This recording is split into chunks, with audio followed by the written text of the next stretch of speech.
James Anderson आज cricket से retire हो गए हैं। कई लोग कह रहे हैं कि he is the greatest fast bowler, इनसे अच्छा फास्ट बॉलर नहीं है। भाई नंबर्स के हिसाब से तो he is the biggest fast bowler. 700 से ऊपर विकेट किसी फास्ट बॉलर ने नहीं लिए, ग्लेन मैग्रा से ज्यादा। Stuart Broad is the only fast bowler जिनके 600 प्लस विकेट्स हैं आफ्टर एंडरसन। तो उस हिसाब से तो एंडरसन सबसे बड़े हैं। लेकिन क्या एंडरसन सच में इतने लीथल और इफेक्टिव थे? जरा एंडरसन के स्टैट्स के बारे में बात करते हैं और बाकी चीजों के बारे में बात करते हैं। लेकिन पहले एंडरसन को क्रेडिट दे देते हैं उनकी फॉर्म और फिटनेस, क्योंकि ऑलमोस्ट 42 की एज में रिटायर किया है।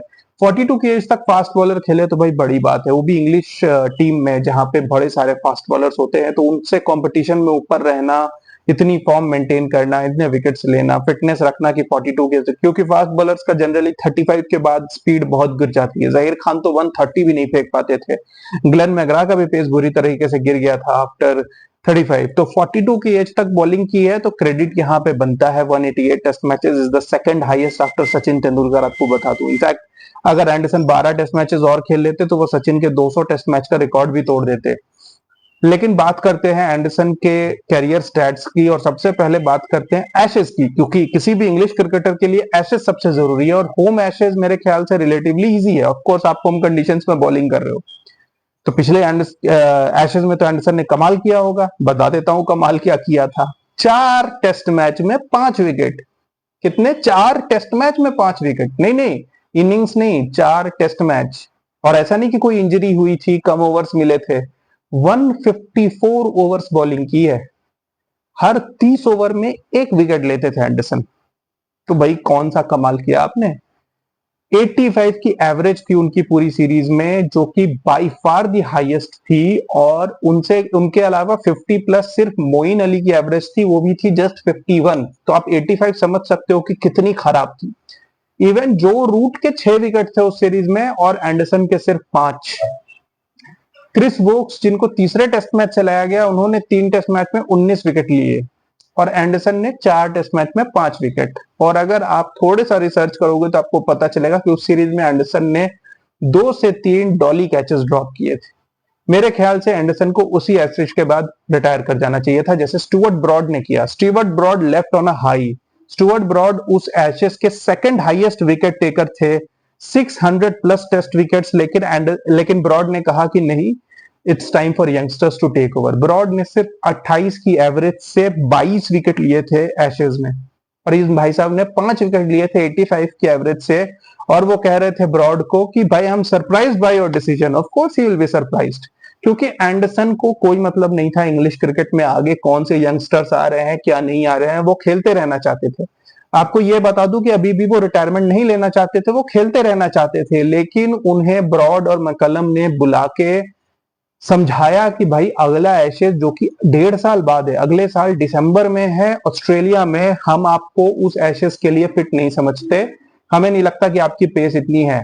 अभी वेस्टइंडीज के खिलाफ टेस्ट मैच में ही देख लो, एक भी अर्ली विकेट एंडरसन नहीं ले पाए। पहली इनिंग्स में तो वो बिल्कुल ही नहीं ले पाए, आखिरी विकेट लिया।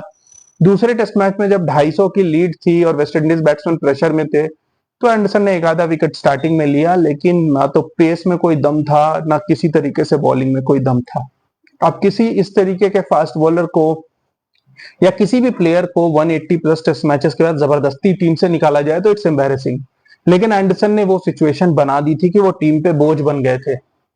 पिछले एशेज के बाद वो सही वक्त होता उनके लिए होम एशेज में रिटायर करना। अब आपको बताता हूं कि भाई साहब ने 188 मैचेस में जो 704 विकेट लिए। आप ये इमेजिन करो कि शेन वॉर्न ने 145 मैचेस में 708 विकेट लिए थे। जबकि शेन वॉर्न कितने टेस्ट मैचेस ऑस्ट्रेलियन कंडीशंस में खेले हैं, जबकि उनकी टीम में मैग्रा, ली, गिलिस्पी ऐसे फास्ट बॉलर हुआ करते थे जो टॉप ऑर्डर को उड़ा देते थे। भाई कई बार तो शेन वॉर्न की बॉलिंग तब आती थी जब सामने वाले के 6-7 विकेट गिर चुके हों।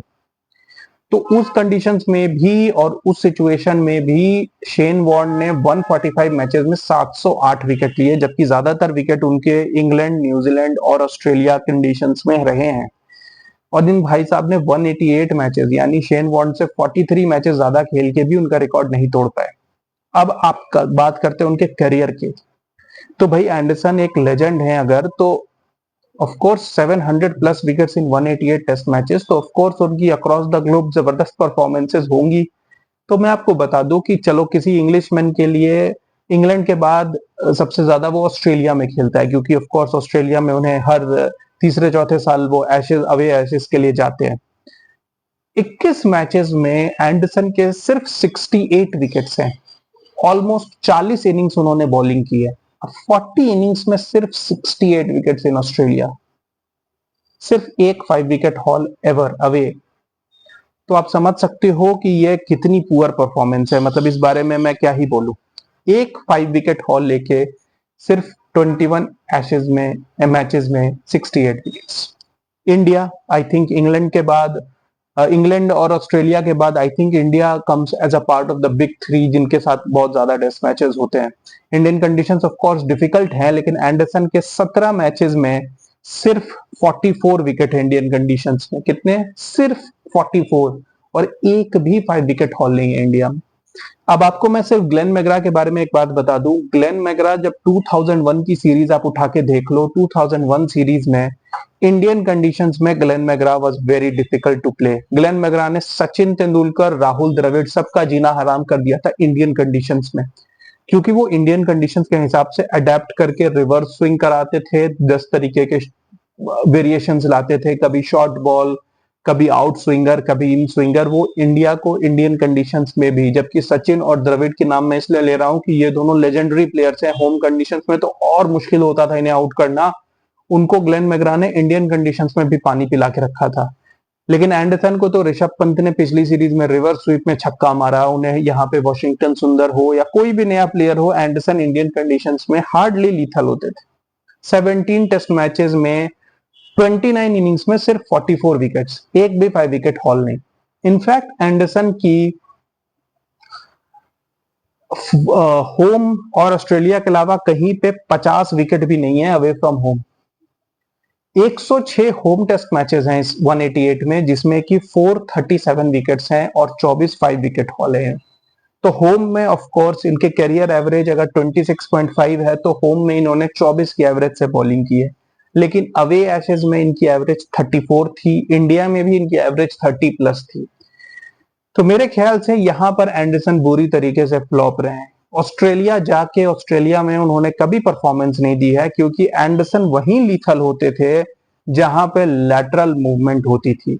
अगर लैटरल मूवमेंट नहीं हो तो एंडरसन के पास कोई वेरिएशंस नहीं थी, कोई इस तरीके की स्किल नहीं थी कि वो किसी को परेशान कर सके। अब वो वेस्ट इंडीज के खिलाफ या पाकिस्तान के खिलाफ या श्रीलंका के खिलाफ, तो वो वीकर टीम्स के खिलाफ जहां स्किल सेट कम है, ऑफ कोर्स एंडरसन स्टिल वहां पे विकेट निकाल के ले जाते थे। लेकिन अगर मैं बात करूं टफ टीम्स की, टफ अपोजिशंस की, तो एंडरसन सुपर फ्लॉप रहे अवे फ्रॉम होम।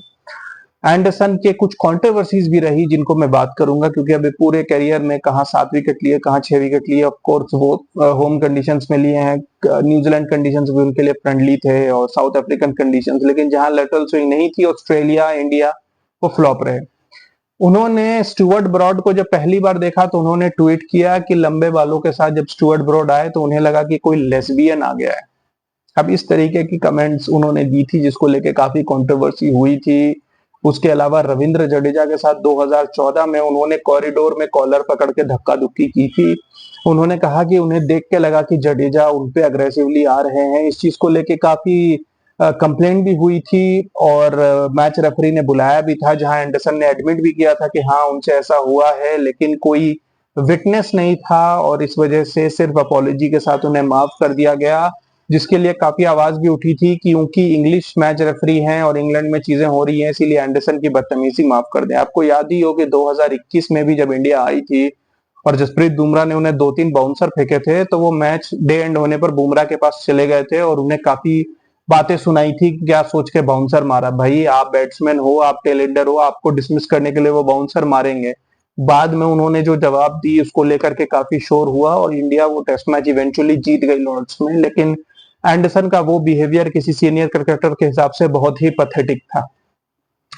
उनका एक और किस्सा है, जब वो डेमियन मार्टिन के साथ बियर पीने बैठे थे और वहां पर वो शिकायत कर रहे थे कि माइकल क्लार्क का एटीट्यूड उन्हें बिल्कुल पसंद नहीं। माइकल क्लार्क उस वक्त ज्यादा पुराने क्रिकेटर नहीं थे, लेकिन उन्हें 3-4 साल हो गए थे और आई थिंक वो पहली बार अवे एशेस खेलने आए थे और वहां वो माइकल क्लार्क के बारे में बुराई कर रहे थे कि उनका एटीट्यूड पसंद नहीं है उन्हें। और डेमियन मार्टिन ने मजाक में कहा कि वो रहा क्लार्क सामने वाली टेबल पे जाके उधर पैड वैड से मार देना, तो भाई साहब ने एक्चुअली में पैड उठा के माइकल क्लार्क के ऊपर पैड चला दिया था।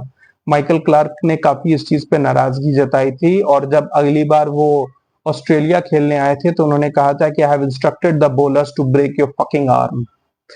तो इस तरीके के कुछ कंट्रोवर्सीज भी रही हैं जेम्स एंडरसन की। Overall he is a good cricketer, no doubt, but मैं उन्हें किसी भी तरीके से मैग्रा के क्लास में नहीं रखता। अभी के करंट जनरेशन में जसप्रीत बुमराह की बात करता हूँ, of course Jasprit Bumrah 700 test wicket तो नहीं ले सकेंगे, क्योंकि अभी वो 200 भी नहीं ले पाए हैं, ही इज 30 प्लस, और वो सेलेक्टेड टेस्ट मैचेस खेलते हैं। लेकिन ऑलरेडी इतने छोटे करियर में जसप्रीत बुमराह ने इंग्लैंड हो, इंडिया हो, साउथ अफ्रीका हो, ऑस्ट्रेलिया हो, हर जगह डोमिनेट करके दिखाया है। तो this is something which we call, sometimes numbers may not show that, maybe Jasprit Bumrah might just finish with 300 test wickets, लेकिन जो इम्पैक्ट जसप्रीत बुमराह का रहा है, आई थिंक जेम्स एंडरसन का अक्रॉस द ग्लोब उतना इम्पैक्ट नहीं रहा है। स्पेशली सब कॉन्टिनेंट कंडीशंस में एंडरसन की बहुत ही पुअर परफॉर्मेंस रही है, ऑस्ट्रेलिया में उनकी पुअर परफॉर्मेंस रही है।